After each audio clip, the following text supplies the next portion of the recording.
ထိုင်းမှာရရှိနေမယ်ဆိုရင် language school ED ဗီဇာတွေကိုစဉ်းစားသင့်ရဲ့လားမြန်မာနိုင်ငံကလူငယ်တော်တော်များများကထိုင်းမှာ language school ED ဗီဇာနဲ့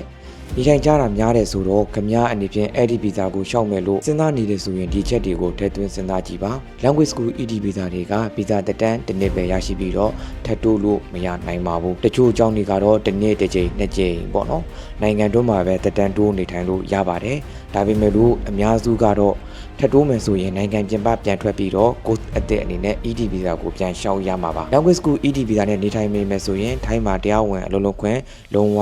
မရှိပါဘူးရက်90ပြည်တိုင်းမှာတစ်ခါ90 day report ကိုထိုင်း immigration ကိုတင်ပေးရပါတယ်တစ်ပတ်မှာအနည်းဆုံး4နာရီကနေ8နာရီလောက်ထိအတန်းတက်ရကောင်းတက်ရနိုင်ပါတယ်ဒါဆို language school ED ဗီဇာတွေကဘယ်သူတွေအတွက်တက်တော်နိုင်မလဲပေါ့ UK တို့ US တို့လိုတာကန်ထရီကိုပညာသွားတင်ဖို့IGCSE SAT တို့လိုစာမှုဘွဲ့တွေတက်ပြင်ဆင်နေတဲ့အကြောင်းသူအကြောင်းသားတွေထိုင်းမှာနေထိုင်ရင်းဈေးကြီးတဲ့လောင်တိုင်းဗီဇာတွေကိုရွေးချယ်ဖို့အချိန်ယူစဉ်းစားနေတဲ့သူတွေနဲ့ထိုင်းမှာအလုပ်လုပ်ဖို့စီစဉ်ထားပေမဲ့ဝတ်ပါမဲ့မရသေးတာကြောင့်ထိုင်းမှာနေထိုင်ရင်းစောင့်တန်းကျင်တဲ့သူတွေအတွက်တက်တော်ပါတယ်အချို့အားဖြင့်ဆိုရင်ထိုင်းမှာရည်ရှိနေထိုင်ဖို့အတွက် language school ED ဗီဇာကိုစဉ်းစားတင်လာဆိုရင်တော့မစဉ်းစားသင့်ပါဘူး language school ED ဗီဇာတွေစား non B ဗီဇာတို့ non ND ဗီဇာတို့နဲ့တခြား DDB ဗီဇာတို့လို long time ဗီဇာတွေကိုပို့ပြီးတော့စဉ်းစားသင့်ပါတယ်အားလုံးကိုကျေးဇူးအထူးပါသိချင်တာရှိရင် comment မှာမေးမြန်းထားလို့ရပါတယ်ပိုကောင်းတဲ့နောက်ဗီဒီယိုတွေမှာပြန်လည်ဆုံတွေ့ကြပါမယ်